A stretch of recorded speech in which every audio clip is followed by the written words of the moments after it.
Question এখানে বলেছে এ যোগ বি মানে এ বি এর কন্যা, এ গুণ বি মানে এ বি এর পুত্র, এ বিয়োগ বি মানে এ বি এর স্ত্রী। তাহলে যদি টি মাইনাস এস গুণ বি মাইনাস এম হয় তবে নিচের কোনটি সঠিক নয়। অর্থাৎ এখানে চারটি অপশনের মধ্যে তিনটে সঠিক আছে, একটা সঠিক নয়। কোনটা সঠিক নয় এটাই কোশ্চেনে জিজ্ঞেস করেছে। তো প্রথমে এখানে দেখতে পাচ্ছ টি মাইনাস এস আছে, তো মাইনাস মানে এখানে বুঝিয়েছে দেখো এ মাইনাস বি মানে এ বি এর স্ত্রী, তো সেই অনুযায়ী এখানে টি মাইনাস এস মানে টি হয়ে যাবে এস এর স্ত্রী। তাই তো বলেছে টি হয়ে যাবে এস এর স্ত্রী, তার মানে এস হচ্ছে টি এর স্বামী। এইটুকু থেকে আমরা বুঝতে পারলাম। আচ্ছা, এরপর এখানে বলেছে দেখো এস গুণ বি, তাই তো।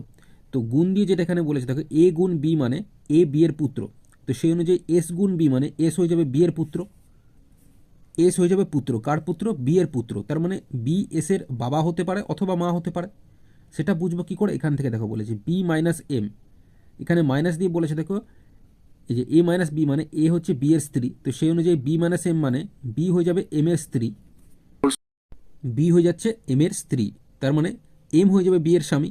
তো এখান থেকে আমরা বুঝতে পারলাম যে এস এর মা হচ্ছে বি, এস এর বাবা হচ্ছে এম।